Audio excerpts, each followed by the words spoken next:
Russia says it's ready to discuss prisoner swap with the United States after Brittney Griner gets 9 years in prison. Russia said Friday it was ready to discuss a prisoner swap with the United States a day after the WNBA star Brittney Griner was sentenced to 9 years in prison by a Russian court for drug offense. A drug offense.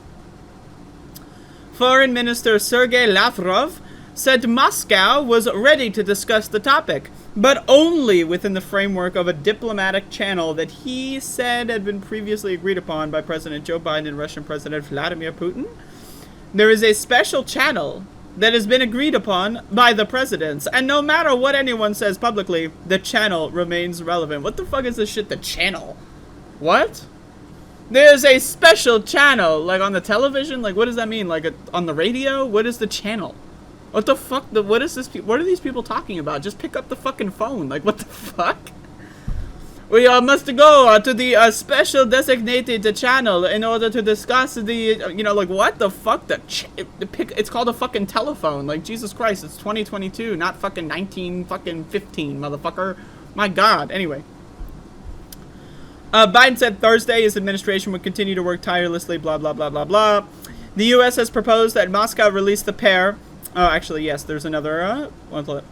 And Paul Whelan, who is serving a 16-year sentence for espionage back home, the U.S. has proposed that Moscow release the pair in exchange for a convicted Russian arms dealer, Viktor Bout, according to two sources familiar with the matter. But Russia has shown no sign of accepting the offer and has decried Washington's decision to publicize it in an effort to step up the pressure for a deal.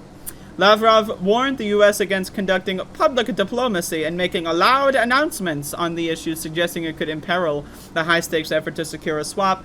If the Americans decide to resort to public diplomacy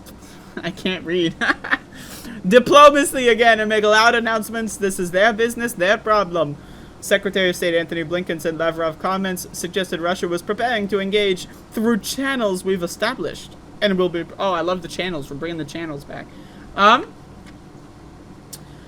So, Joe Biden is actually doing something in this instance. He's trying to get a prisoner swap. But more importantly, I want to talk about what was Brittney Griner actually sentenced to prison for? For 9 years. For 9 years. For what? 9 fucking years. Griner, 31, was sentenced to 9 years in Russian prison Thursday after being found guilty of drug possession and smuggling. She will have to pay a fine of 1 million rubles, $16,000, but can appeal the verdict.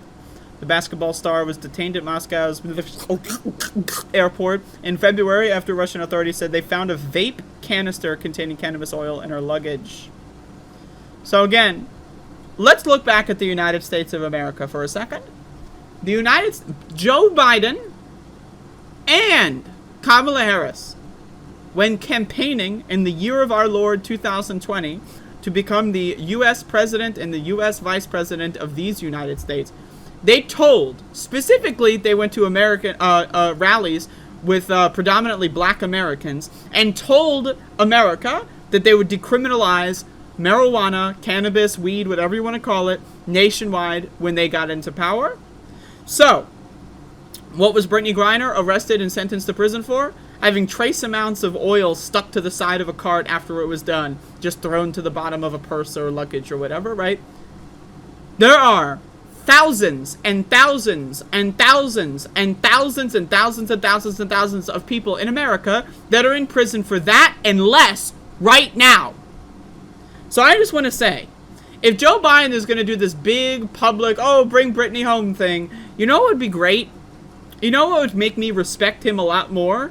If he followed through on his campaign promise and legalized or decriminalized marijuana nationwide and freed all the people that were arrested and convicted on marijuana charges, that would be great. Imagine a world where Joe Biden says, holy shit, Brittney Griner was thrown in jail for 9 years in Russia for this? That's ridiculous, which he has said. He has said that is ridiculous. But meanwhile, right, he's doing the same thing here. So imagine a world where he's like, all right, you know what? We're going to change American drug laws in an effort to rehabilitate our image, to show that we're serious. And then we're going to try everything we can do to get Brittney Griner back. Right? Wouldn't that be great? Now again, Joe Biden and Kamala Harris campaigned on that. They said, when they were talking to black Americans who they were begging for votes for, that they would decriminalize marijuana when they were elected into office. They literally said that. At least Vladimir Putin says, oh, I hate the drugs. Drugs that are very bad, right? Like, at least he says that, right? Joe Biden also hates drugs, but one minute he's like, we're going to decriminalize the drugs, and goddamn, and then the next minute he's like, I hate drugs, goddamn, blue, right? Like, it's fucking weird. So anyway, it's probably not going to happen, but you know what would be a great first step?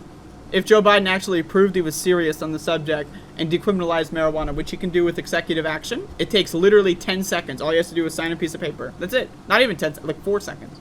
How long does it take to sign the piece of paper? I don't know. You know how sometimes, like, the politicians will sign each letter of their name with a different pen and then throw the pens into the audience? I'm gonna send it to Joe, and then throw the pen, and then a B, and then a I, and then oh yeah, the pen for you, the pen, right? So maybe it takes like 30 seconds. I don't know, but whatever. Either way, it's not that hard.